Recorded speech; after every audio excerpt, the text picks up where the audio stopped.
Hi, everybody. My name is Arjun Dev Arora, the founder and managing partner of Valence Advisory. We support founders and funders across capital, people, and strategy to help them accelerate their efforts. And now off to John. Hi, I'm John Lowe here. I'm an advisor at Valence Advisory, collaborate very closely with Arjun Arora, and I'm the lead on leadership coaching and communication. So today's guest is Elias Rubel. He's officially a founder, but rather than let us talk, he's going to do most of the talking. And so to kick us off, Eli, what is your current role and what are you working on now? Let's start there. Sure. Yeah. So right now, actually, I thought I would be running a software company, but it turns out I really enjoy helping other companies grow, like in the early stages. After my first SaaS business was acquired, and I thought I'd jump right back into another, took some time, and fast forward like 4 years, I just kept getting dropped into these portfolio companies with the mandate of like, hey, these are Series A companies. They need help with growth. They don't have like a strong marketing muscle yet. Can you help them? Like spend 6 months and just get them, accelerate the timeline to growth for them. And so after 4 years of doing that, I was like, whoa, time flew by. I guess this is what I do now. I founded Mattermade, which is a B2B growth firm. And we basically just focus on helping accelerate outcomes for marketing organizations, usually around the Series A level. Thank you. And so, Eli, what are some of the things, specific activities in your role as the founder and lead of Mattermade that you enjoy the most? What's the most rewarding for you?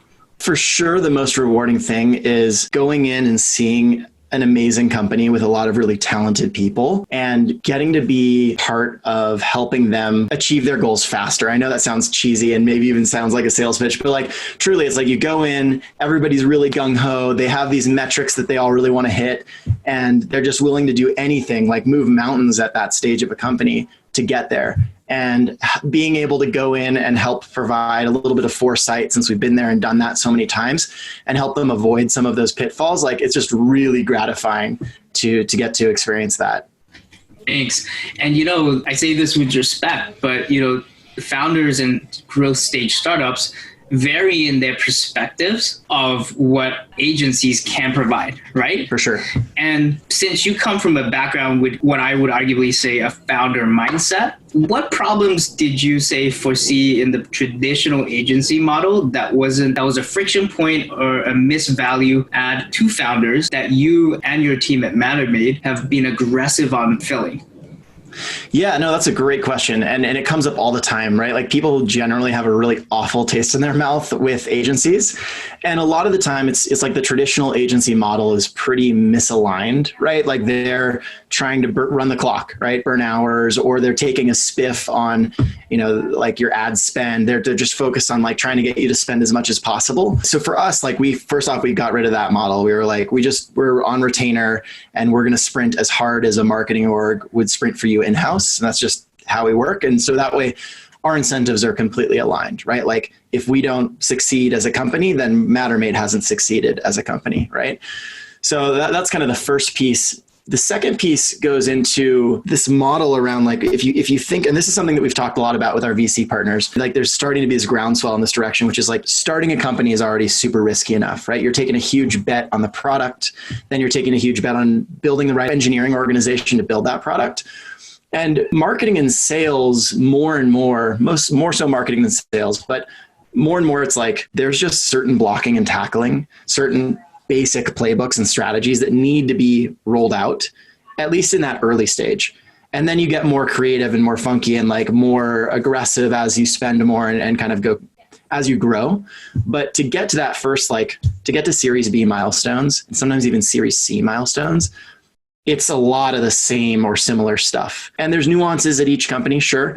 But basically this thesis we've developed that's so much different than a normal agency in partnership with these VCs is like, why risk another org? Why risk your company on a whole nother group that is marketing, right? Because now you're hiring 4 folks who have never met each other before, who all come from different backgrounds, hoping that they gel together, not to mention the time it takes to hire them. And so it just introduces another giant point of risk, an early volatile company's life cycle. And so for us, it's about making that less volatile taking that risk out of the picture, right? Like we've helped, it's like 10 companies a year or more that we take from, 0 million to 10 million plus in revenue. So our pattern matching is just far better. We see much more than your average employee, going 2-3 years at a time company. They just don't see that much breadth. Great. Thank you. And, just because like any partnership, the best way partnerships work out or collaborations work out is everyone does their part and owns their part. In terms of the founders and startups that you look to partner with, what do you think those founders or teams could typically do better at the early stage when partnering and looking to leverage an agency such as yourself? What can they do better? Because, it's all well and say, to blame an agency, right? But if you change your mind every 2 weeks, if you lack transparency and conviction and clarity, well, that's on you, right? So I just want to kind of swing the pendulum to the founder's side, where it's like, hey, you got to take some radical ownership here as well, right? So I'd like to offer you a forum and an opportunity, not to vent, but to share some sentiment and experience around there. And I do this with respect to the ecosystem as well, Sure. Yeah, for sure. It's stuff that people need to hear. And that's one of the great things about being outside brought in is that when you're in-house, eventually politics take over. You're trying to, do the right thing for the company while also not like stepping on people's toes too much. And this delicate balance. Whereas outside in, we can say, look, like the baby's ugly and we want to get the baby to the point where we can sell it to someone. So like you can be very objective. But to get back to your question, and I'm so glad you brought this up, the first thing is that marketing and sales will never solve a product that is not meant to be bought by someone, right? Like if the product market fit is not there, we could run the most complex integrated lifecycle marketing campaigns with all of the best talent in marketing and all the biggest budget. And the only people who are buying that product are idiots, right? Like they're just people who have too much budget and whatever. So like you don't want to bank your budget or you don't want to bank your company's success on people who happened to buy your product because they had too much money, right? You need a product that just like the only problem that remains is that they haven't heard about you. And the minute they hear about you, they're like, holy shit, look, yes, let's learn more, right? Maybe they're not ready to buy, but at least the problem that your product is solving and the way that it's solving it clicks. So that's the first and most important thing. And a lot of the time we'll choose not to work with companies just purely on that basis where like we don't believe, it's not that they're not going to get there. Like it's not a negative thing. It's just like it's not smart for a company to spend on marketing until they have at least some early signs of that fit being there, right? And then you can pour on the gas and then it makes sense to bring someone like Mattermade or bring in and hire your own in-house team. So that's one. Another one, this is like a favorite of mine and I loved it. Now it's funny, as we do more and more of these engagements, we bring these things up front. Like before they even do the thing, we just tell them, hey, this is a thing that people sometimes do. And we know that this is going to hinder your company's ability to grow. And it sounds silly right now, but I promise you, like 6 months from now, you're going to be feeling riled up about this thing and just like, let's remember this moment. And so this is it. When you're a founder, and again, like I was a CEO of a SaaS business that raised venture and got acquired. So like, I get it. You get so passionate about everything, right? You're passionate about the product. You're passionate about the images that go on the website. You're passionate about the second sentence in the subhead on the third page of your, feature set. Like everything matters to you. And one of the most important things to communicate to these founders is that when it comes to marketing, your opinion really doesn't matter that much. It's not that it doesn't matter. You're the one where we get all these great hypotheses from, and then we do our market research and we combine your hypotheses and your point of view on kind of where the market's going and your vision with what the market is doing today. But from that point on, like the actual copywriting, the actual images, the actual like button, like all this just nitty gritty in the weeds stuff, like whether or not you personally like how ad creative looks, for example, doesn't fucking matter. Like just to be blunt. And there's so many, we see it time and time again, founders waste so much effort and energy and cycles, like just trying to get it right the first time. And the reason it doesn't matter, it's not just my opinion. It's not just because like, I don't like that feedback. It's not true. The reason it doesn't matter is because a good marketing org is testing these things so aggressively that like, it's not about one line. It's about how did the 10 lines perform? How did the 10 different images perform? And like aggressive multivariate testing. And so getting into this mindset early on where you are not the source of truth as the founder when it comes to these decisions. You're the source of inspiration. And then you have a marketing org you trust to come up with a series of tests. And then the data is the final decision maker. And that's like, that'll save a founder so much time if they get that in their head early and just like embrace it. and just so much heartache too. Like it sucks when your baby isn't the one that wins, but really all you care about is that your company grows and that people use it, right? And so staying focused on that North Star metric is a lot more important than some of those nitty gritty decisions. So that's a freebie out there for founders. Yeah, really well said. Thanks for sharing that, obviously. And if any founders watching and they want to pay him $10K because he saves, please, Mattermade takes deposits. My Venmo handle. But it reminds me of, I did copywriting for some time back in the day, and I learned from a book written in the 1930s by Claude Hopkins called Scientific Advertising. And back then, advertising was considered an art form, not a science, right? And it still probably is a bit of an art form, but literally now, like 70 plus years later, it is actually very scientific. It's testing, iterating, and using rationale and fast feedback loops to optimize. And so, I just thought I'd throw that out there. Completely. As a marketer, as a lead, as someone who's deeply in the discipline of marketing for growth stage startups yourself, Eli? Yeah. How have you justified or stuck to Mattermade and its vision, even though arguably a lot of people want to hire you as a VP of marketing for their company? Or number two, they want to pick your brain in terms of how to train and identify marketing talent that can step into those roles that are appropriate for not 0 to 1. You're talking about product to market fit just before 1 to N. Yeah, can you talk through that a bit with us? Yeah, for sure. I'll work backwards. So starting from the, companies who might want advice on how to hire someone who would make us completely obsolete, right?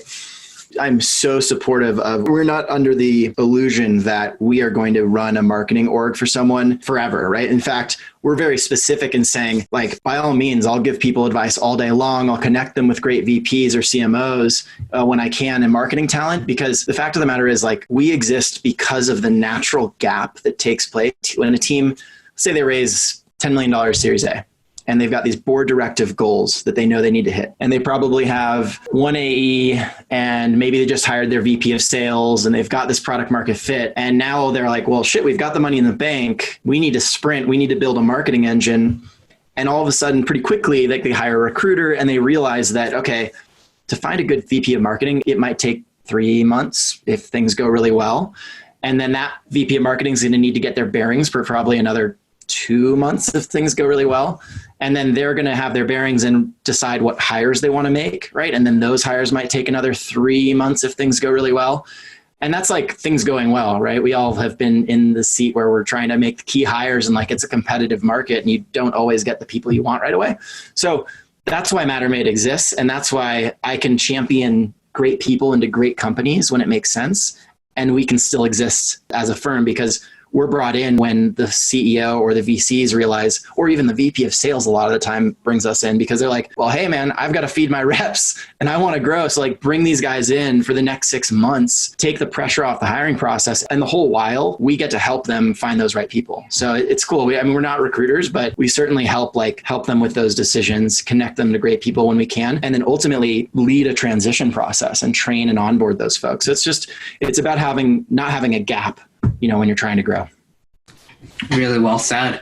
I'm all for pitching good services, right? So I'm just going to ask a question anyway, not intentionally to sell you and Mattermade, although if that side effect happens, I'm totally happy. So as an agency, how do you stay nimble to keep your ramp up time from first conversation to an agreement with, say, to help a startup and its team? How do you speed up that ramp up time? How do you stay nimble and get into operation quickly? Because arguably that's a value proposition in comparison to, say, hey, waiting on a key hire, right? And then onboarding them. Yep, totally. Over time, we've become very, very good just through the sheer number of companies at that same stage that have brought us in. We've just become it's so predictable for us at this point, for the most part. The patterns are there where we can start to really shorten the time by following, I'll give you an example. Most companies come to us, they are not the first time CEO, right? They've done this before. And that's why it makes a lot of sense to them. We get that there's going to be this natural gap. We're not disillusioned at all about how long it might take to make these hires. We need you to come in and help us get to productivity right away. The very first thing we have to remind everyone is we could start campaigning aggressively with budget and account-based marketing, all that jazz. We can start that in a week's time if you wanted to, but we're going to tell you why you don't want to. And then you're going to make the decision. And almost everyone comes to us thinking they want that. And then we take a step back and say, here's the thing. Let's say that you spend 10 grand next month, or let's say when we spin up these campaigns, we spend $10,000 on this first channel test, whatever it is, and we get X conversion rate. If we didn't take a step back first to really make sure that the messaging is tied to the right audience and the right persona and the use case and all of that industry, everything, if all of those little details aren't right, you probably just threw away $9,000, maybe the whole $10,000, you threw it away. So like there's this common challenge where people feel that activity is success. And then those are the companies where 6 months down the road, they're like, why isn't marketing working? Or why isn't sales working? Why isn't X working? And the answer is like, it's the old leaky bucket thing, right? It's really important to spend that ramp up time. It's highly productive, focusing on like really understanding your buyers. And then once you have that and the messaging aligned and the audience, then you can build a really great list. And then you know that that list is right for your product. So you can create an offer that's right for those personas in that list. And then when you go hit the ground with those campaigns, like the money is really being put to use. All the conversion rates will prove that. So I think that like for us, we usually sprint through that process in 30 days and then start launching campaigns is our North Star. And usually that's the right amount of time to get that right. Thank you. Thanks. Wow. You've powered through a lot of nuggets of wisdom and good advice through this. I also want to give you some time and opportunity, like to talk through, as both a service professional and a founder, because you're in this unique position. What are some of the key challenging times you've gone through? And I'm sure they're numerous, right? But what are some that are most memorable for you? And what did they teach you? Oh, wow.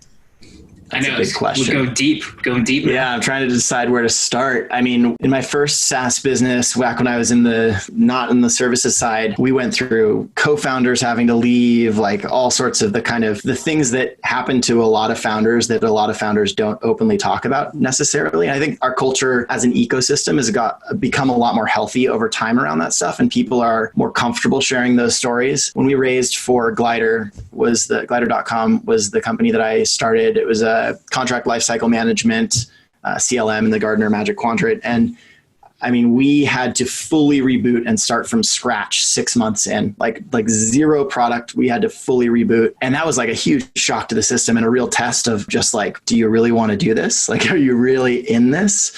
So I think that was an early on, like tough times. I mean, without saying anything that I would get in trouble for saying, like the business was acquired. And then we ended up in court for 3 years with the acquiring company because like M&A is hard and people do shady stuff when you're young and early in your career and they assume that you're not going to punch back. So that was like a trying time for me personally. And the identity crisis that came from like, this sounds maybe shallow, but in my brain, I was like, I'm an exited founder. Like I've sold my company.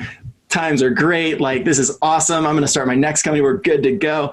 And then at the same time, like I was still living like a college student on a ramen diet because none of the acquisition payout had happened the way that it was supposed to. And for 3 years, it was like this weird, people were like, oh man, where's your sailboat? Like things must be great. And I was like, if only it was that simple. I'd say like on the pre-services side, those were definitely some really intense moments. Services side is so different. I mean, I'm learning new stuff. Every 6 months, our business looks nothing like it did 6 months prior. And I think the biggest challenges are just like, as we start to bring on more and more talent to our team, how do we maintain this really tight knit? For me, it's about culture. Like, I never want us to grow beyond a point as a firm where we're not like seen and perceived and in actuality are this like nimble team of assassins, right? Like Dropbox is one of our clients and they're an outlier in the sense that they're much larger than most of our normal clients. And they brought us in specifically because they wanted to think like a startup when it came to marketing. Like they wanted to be nimble,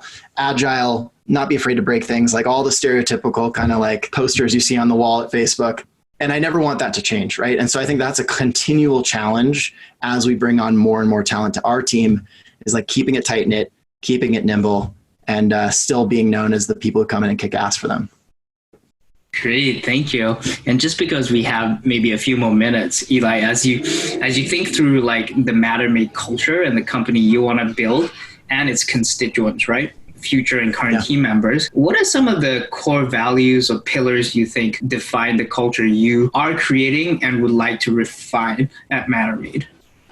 Sure. Oh, we were just going over these the other day as a team. We were going through our own, we were dog fooding ourselves, going through our own kind of like, hey, we haven't touched our brand in a little while. Let's polish it up and let's have it start and kind of emanate out of our guiding principles. So, I mean, those range from like being revenue for us always comes below client happiness, right? Like that for a services business, I think is really important. You know, every week we're faced with some decisions that may tie back to this, where it's like, okay, well, we could just optimize for revenue, or we could optimize for making sure the client's happy. And so that's a gut check that I run everyone through and want everyone to kind of be approaching problem solving from that lens. The other is just constantly be learning. It's so easy to go heads down and run the stuff that we know works because it works. But the landscape does change and there are these cool new things that we can be trying. And so having a culture of people who are just thirsty for information and willing to try things and willing to fail at those things. But you know, that's how you find those golden nuggets in marketing and really latch onto something. And this last one, it probably stems from just some of the more painful experiences along the career path, but it's only work with good people. So like be willing to say no, even if someone has a giant check and they're like, hey, we're going to pay you $500,000 to do this thing for the next year. We just have to be comfortable and happy saying no so that we just surround ourselves, both our own team and clients and partners with just like solid people. This one really rings true for me. It's like, it's so easy for Silicon Valley to feel transactional if you let it, you know, and it's so easy for us to kind of fall into this way of being with each other that doesn't feel human anymore. You know, it's just like, okay, cool. What are we doing? Like, what are you doing for me? What am I doing for you? And so my real focus here is like, we just want to be human. We just want to enjoy the people that we're collaborating with all the way around the table. So I think that's a good place to leave the mic on the table. Right on. Right on. Thanks for sharing so much in such a short period of time, Eli. Really enjoyed it. Yeah, totally. Thank you.